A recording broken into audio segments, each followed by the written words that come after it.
மாட்டேன். அன்பான என் சொந்த பந்தங்களே, எப்படி இருக்கிறீங்க? ரொம்ப சந்தோஷமா இருக்கிறீங்க, பார்க்கும் போதே தெரியுது. அல்லேலூயா. உற்சாகமாக நீங்க ஒவ்வொரு நாளும் இதை பார்க்கும் பொழுது கடவுள் உங்களோடு கூட இருந்து பெரிய மாற்றங்களை கொடுத்து கொண்டே இருக்கிறார் இல்லையா? இன்னைக்கு ஒருவேளை நிறைய பேர் நம்மளை குறிச்சு தேவையில்லாம பேசுறாங்கன்னு சொல்லிட்டு ஒருவேளை வருத்தம் கவலைகள் உங்களுக்குள் காணப்படும் என்று சொன்னால் அதை குறித்து பயப்படவே வேண்டாம் என்று கர்த்தர் சொல்லுகிறார். பேசுகிற காரியத்துக்கு நீங்க என்ன பண்ணாதீங்க, ஒருபோதும் இம்பார்ட்டன்ட் கொடுக்காதீங்க. சரிங்களா? நீங்க இம்பார்ட்டன்ட் கொடுக்க வேண்டியது யாரு? உங்க அப்பா இயேசுப்பா. அவரை எப்படி துதிக்கிறது, எப்படி பாடுறது, எப்படி ஜெபிச்சு அவரை அழைக்கிறது, அவர் எப்படி எங்கூட வந்து நிற்கிறது, இப்படி இந்த அனுபவத்துக்குள்ள நீங்க என்ன பண்ணுங்க, கடந்து போங்க.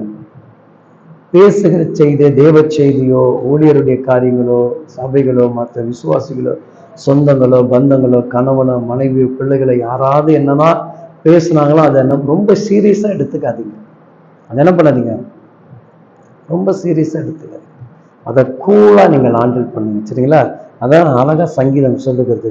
சங்கீதம் 112ஆம் அதிகாரத்துல 7வது வசனம் சொல்லுகிறது, துர்ச்செய்திகள் கேட்பதினால் பயப்படாமலும் அவன் இருதயம் கர்த்தருக்குள்ள என்ன இருக்கணுமா, நம்பிக்கையாக திடமாக இருக்கணும்.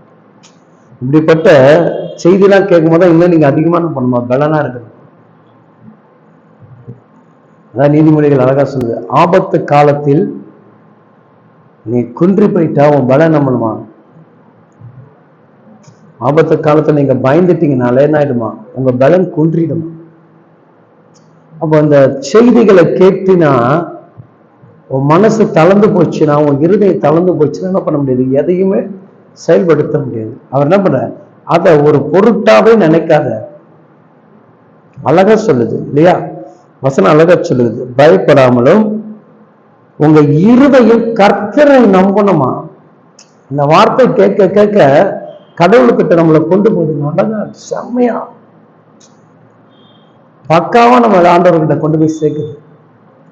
நீங்க அந்த பேசுறதையே பார்த்துக்கிட்டே உட்கார்ந்துருந்தீங்கன்னா இவரை பார்க்க முடியாம போயிடும். யார? நம்ம அப்பாவை பார்க்க முடியாம போயிடும்.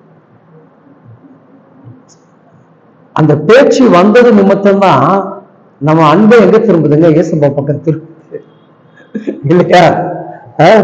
அதுக்காக ஸ்பெசிஃபிக்கா உபாசனை எடுப்போம், ஸ்பெசிஃபிக்கா நைட்டும் பகல் என்ன பண்ணுவோம், முழங்கால் கட்டிட்டு செபிப்போம். அப்போ ஆண்டவர் அழகா நமக்காக சொல்றாரு, அப்பதான் என்ன பண்ணுமா, அதிகமா என்ன நம்பணுமான்றாரு. நம்ம அதெல்லாம் ஜீர்ணிச்சு பார்க்க முடியல, கிரணிக்க முடியல. அதெல்லாம் என்ன ஆண்டவரை நிந்திக்கிறாங்க, பேசுறாங்க. அப்போ நீங்க வந்து நம்பிக்கையா இருந்தா அதெல்லாம் பத்தி சிந்திக்காத, அதெல்லாம் யோசிக்காத, நீங்க என்கிட்ட ரொம்ப நெருங்கி பழகுன்றீங்களே, எப்படி ஆண்டவர் என்னால பழக முடியுன்றோம் இல்லையா? அந்த மகிழ்ச்சி கடவுள் எதிர்பார்க்கிறார்.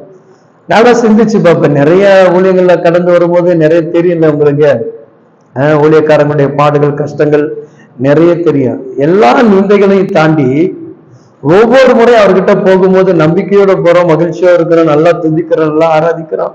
முன்னை காட்டில 1000 மடங்கு பலனோட கடவுளுக்கு என்ன பண்றோம், ஊழியம் செய்யறோம். அததான் கடவுள் உங்ககிட்டயும் எதிர்பார்க்கிறார்.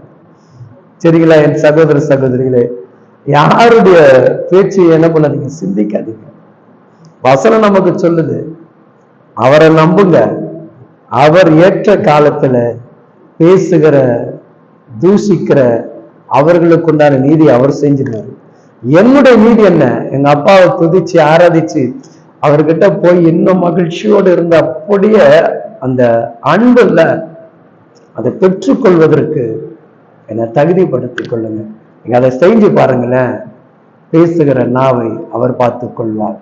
உன்னுடைய ஆசீர்வாதங்கள் நீ இழந்து போகாதபடி பேசுவதற்கு இம்பார்ட்டன்ட் கொடுக்காமல் கடவுளை சந்திங்க, கடவுளத்துல போங்க, நம்பிக்கையாக இருங்க.